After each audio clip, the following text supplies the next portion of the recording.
మేడిగడ్డలో ఒక type of foundation technology వాడినరు, మరి అన్నారం సుందీల్లో ఇంకోటి వాళ్ళు ఇష్టం వాడుకున్నారు. అంటే జరిగిన వైఫల్యాలు, అనేక వైఫల్యాల్లో ఎంత తొందరపాటుతో, ఎంత అసమర్థతో, ఎంత కక్కుర్తితో, ఎంత అనాలోచన చేసినంటే వీళ్ళు ఇనాగ్రేట్ చేసినప్పుడు ఆ బ్యారేజెస్ ముందున్న అబ్స్ట్రక్షన్స్, డెబ్రీ, కాఫర్ డ్యామ్ మిగిలిపోయిన విషయాలు కూడా క్లియర్ చేయలేదు. మన రీసెర్చ్ ల్యాబ్ సజెస్ట్ చేసినట్టుగా వాటర్ ఫ్లో కూడా స్మూత్ గా జరగలేదు. NDSA reported in the final report.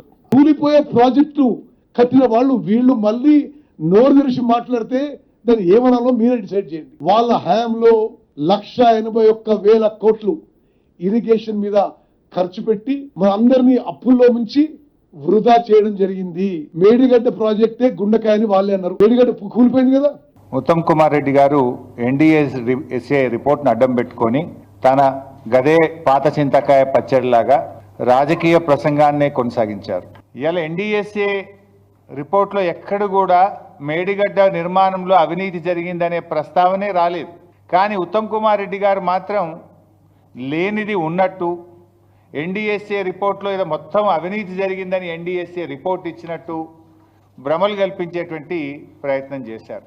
ఇక ఉత్తమ్ కుమార్ రెడ్డి గారు ఎన్డీఎస్ఏ ఏదో ప్రపంచ ప్రఖ్యాతి కలిగిన సంస్థ, ఇక దీనంత గొప్పది లేదు, దీంట్లో ఉన్నంత నిష్ణాతులైన ఇంజనీర్లు ఈ ప్రపంచంలో లేరు అని చెప్తాడు.